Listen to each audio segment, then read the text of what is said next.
estaban profundamente, pagaba 1% ao ano. Então começam a aparecer outros veículos de investimento que pagam uma taxa de juros de rentabilidade melhor. E por que é interessante isso? Isso acontece nesses últimos anos, que é com o desenvolvimento do conhecimento econômico e do conhecimento financeiro. Como a gente aprende a ciência econômica, a ciência financeira, aprende a manejar melhor os instrumentos financeiros, aprende a entender melhor o comportamento dos preços dos mercados, você consegue criar instrumentos financeiros novos mais eficientes.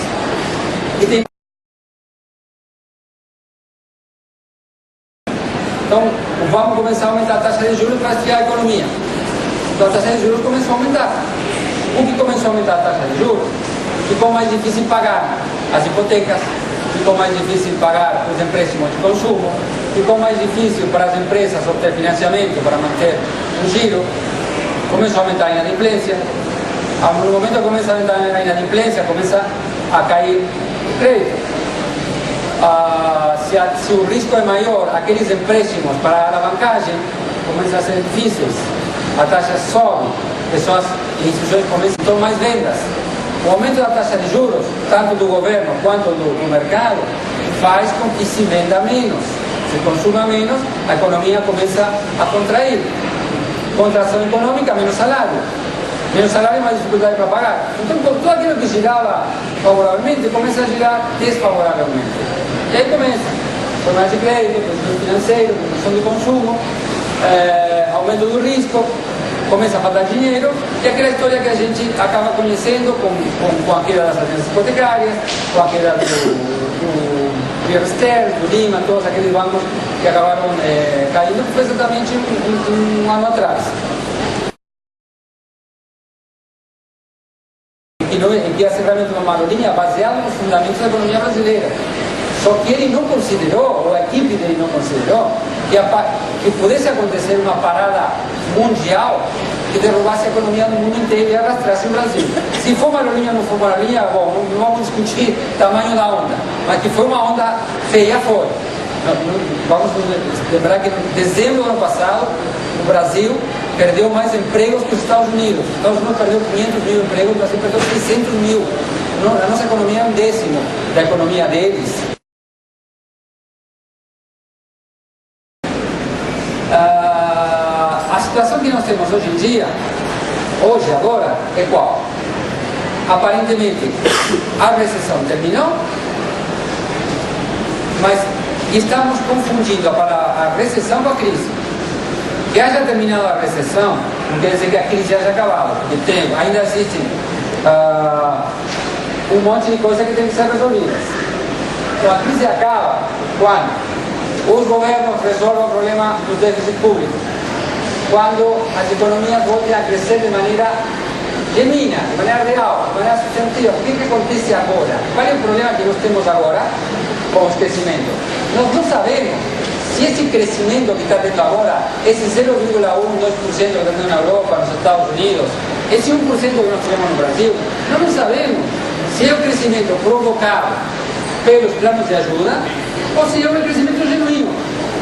Porque se for um crescimento criado só pelos planos de ajuda e não se sustentar, nós não sabemos também, um problema que a gente tem, as expectativas melhoraram muito, mas dados de aumento do consumo nas economias lá fora, agora, essa semana, teve 2 dados relativamente consistentes, dos Estados Unidos e da Inglaterra.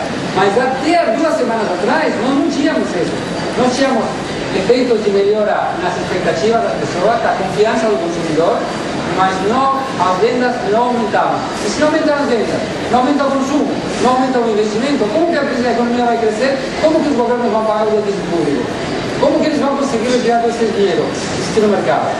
Por último, sair as exit strategies também. Depois de tudo isso acontecer, ou pelo menos uma boa parte de tudo isso, aí vamos poder falar ficar tranquilo de que a crise acabou. Mas até lá ainda faltam alguns bons semestres ou anos.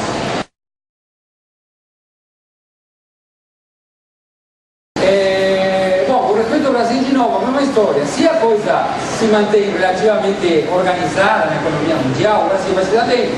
O Brasil está muito bem, a economia brasileira está muito, se for olhar objetivamente, friamente, a economia brasileira está muito boa, mas continuamos sendo um país dentro da terra onde existem coisas que vão levar para onde for.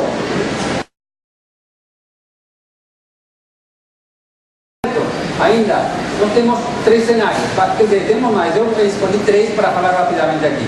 Um cenário ruim, um cenário bom, um cenário meio. Claro, 3 anos atrás, mas é razoável esperar que pode acontecer um vento a favor, uma conjuntura favorável, assim como tivemos uma conjuntura desfavorável nos últimos 2, 3 anos, pode ser que a gente tenha uma conjuntura favorável. Aí tem 2 coisas que precisa dividir, se vamos ter inflação ou não. Se as estratégias de saída dão certo, não vamos ter inflação. Se as estratégias de saída dão certo, mais ou menos, vamos ter inflação. Então os cenários são diferentes. Se não tiver inflação, para o Brasil, uma coisa importante é que no cenário bom, o real vai se valorizar, ou seja, o dólar vai cair. Mas pode chegar em 60, em 50, não se estranhe que isso aconteça e o governo deixe isso acontecer, mas não por questões brasileiras, pela economia mundial.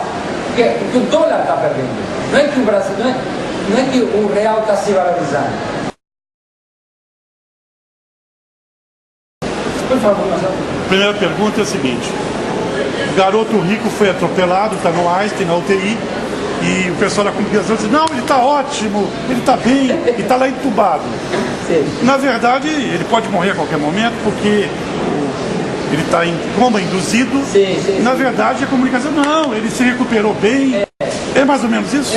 Bom, a gente aqui ou seja, ajuda a entender, ou seja, primeiro dizia que em coma induzido estava em outubro, novembro do ano passado. Aí depois, com o tempo, ele foi se recuperando.